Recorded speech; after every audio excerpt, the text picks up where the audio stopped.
Chapter 1. The Beginning. My name is Kyle, and what can I say? My life is the definition of shit.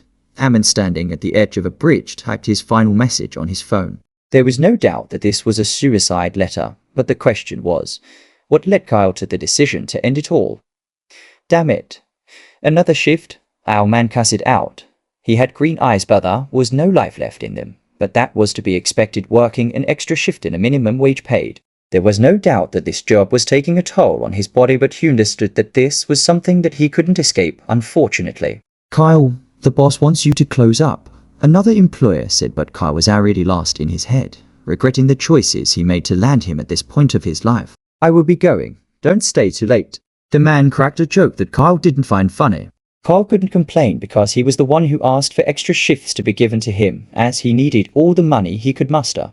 Kyle thought about returning to school to complete his education and increase his chances of having a decent life, even though he was in his mid-20s.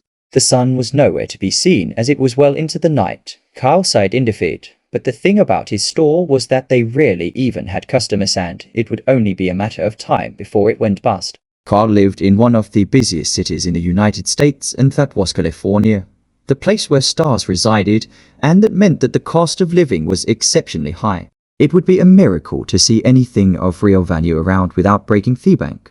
It wasn't designed for the average man. Kyle sat and just stared blankly at the door. He momentarily thought about Abilette flying in and putting an end to his miserable life, but the cackling thunder in the distance brought him back to reality, as his thoughts were already entering dangerous territory. Before he knew it, rain began to pour outside, and Kyle realized at that moment that he had forgotten his umbrella at home. The moment he realized this, he just began to laugh at how ridiculous fate had it out for him. This had to be something supernatural.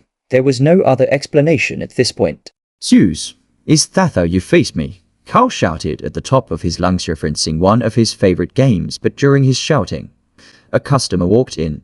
Kyle immediately shut his mouth as his eyes settled on the person who had walked in. She was drenched from head to toe and most likely entered the shop for shelter. However, Kyle was amazed by how stunning she looked. She could be a supermodel, but considering this was California, there was a chance she probably was. Kyle's eyes couldn't help but trace her figure in the body-hugging black dress she had on that left just enough space to let her cleavage out. She stood at Theodore without even acknowledging him. Kyle didn't expect much from her, because this was his reality. No one ever took him seriously, especially beautiful women. He was tempted to ask her to get the fuck out. The camera in the shops wasn't working, but his boss left it there so it would deter theft. But before he could speak, she began to walk around the shop like she got the memo. She began to walk around the shop, but all Kyle saw was more work because each step she took dirtied the floor. He was already overstimulated and knew that his breaking point was just around the corner. The lady walked through the aisle, but she came out with a bunch of snacks and a pack of cigarettes that didn't even cost up to $15, but that was a decent amount. Kyle didn't notice the bag hanging from her shoulder was a Louis Vuitton. This cost more than what he made in a lifetime, but this was mainly because of the angle at which the label was tilted. That will be $15.56. Ma'am. Kyle tried his best to give her the necessary respect a customer was entitled to. Here, Thelody handed him a card, but the perfume that oozed from her body was alluring. It felt like she put Kyle under a momentary spell. There was this look of disgust on her face because she caught Kyle sneaking a peek at her chest, but who could blame him? It was right in his face.